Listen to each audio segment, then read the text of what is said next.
में ताकत सिर्फ देशों के पास नहीं रही बल्कि बड़ी टेक कंपनियों के पास आ गई है।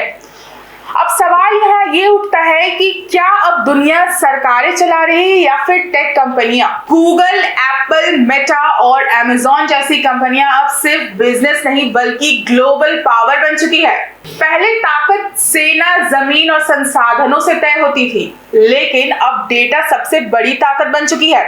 टेक कंपनियों के पास अरबों लोग का डेटा है। आप क्या देखते हैं, क्या खरीदते हैं, किससे बात करते हैं और सब कुछ। यही डेटा उन्हें इतना शक्तिशाली बनाता है कि वे लोग की सोच और फैसलों को भी प्रभावित कर सकता है। सोशल मीडिया प्लेटफॉर्म आज सिर्फ मनोरंजन का जरिया नहीं है, ये लोगों की सोच, ट्रेंड और यहाँ तक कि चुनावों को भी प्रभावित करने लगे हैं। क्या ट्रेंड होगा, क्या वायरल होगा, यह काफी हद तक इन कंपनियों के एल्गोरिदम तय करता है। आज कई देश इन बड़ी कंपनियों पर कंट्रोल करने की कोशिश कर रहे हैं, लेकिन यह आसान नहीं है। टेक कंपनियां कई देशों में काम करती है और उनकी पहुंच ग्लोबल है। कई बार ऐसा लगता है कि सरकारों से ज्यादा इन कंपनियों का प्रभाव लोगों पर है। गूगल सिर्फ सर्च इंजन नहीं, अमेज़न सिर्फ शॉपिंग प्लेटफॉर्म नहीं और मेटा सिर्फ सोशल मीडिया कंपनी नहीं रही। ये कंपनियां अब डिजिटल दुनिया की गेट कीपर बन चुकी है, जहां से होकर ही ज्यादातर जानकारी और सेवाएं गुजरती है। जब इतनी ताकत कुछ कंपनियों के पास होती है तो खतरा भी बढ़ जाता है। प्राइवेसी, डेटा सिक्योरिटी और फेक न्यूज जैसे मुद्दे सामने आते हैं। अगर सही नियम और संतुलन न हो तो यह दबदबा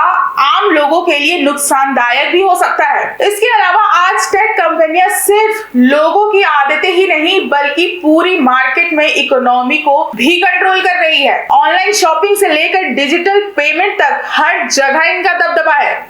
छोटे बिजनेस भी अब इन प्लेटफॉर्म पर निर्भर हो चुके हैं। अगर कोई कंपनी अपनी पॉलिसी बदल दे तो लाखों लोगों की कमाई पर सीधा असर पड़ सकता है। एक और बड़ा पहलू है आर्टिफिशियल इंटेलिजेंस यानी कि एआई का बढ़ता इस्तेमाल।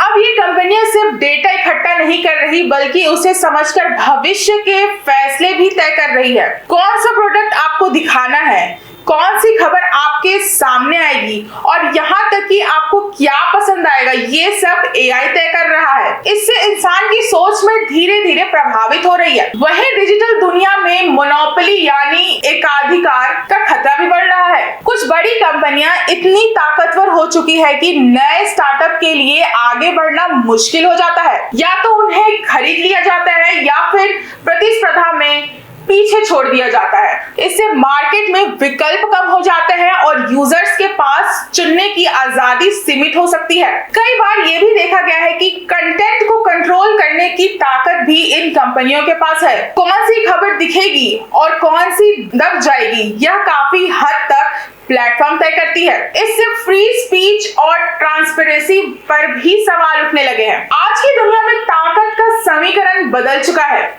या फिर आप यूं कह लीजिए स्ट्रैटेजी बदल चुका है। देश अब भी महत्वपूर्ण है लेकिन टेक कंपनियों के प्रभाव तेजी से बढ़ रहे हैं। आने वाले समय में यह देखना दिलचस्प होगा कि दुनिया पर असली नियंत्रण किसका होगा, सरकारों का या कंपनियों का, क्योंकि अब लड़ाई सिर्फ देश के बीच नहीं बल्कि डेटा और कंट्रोल की है।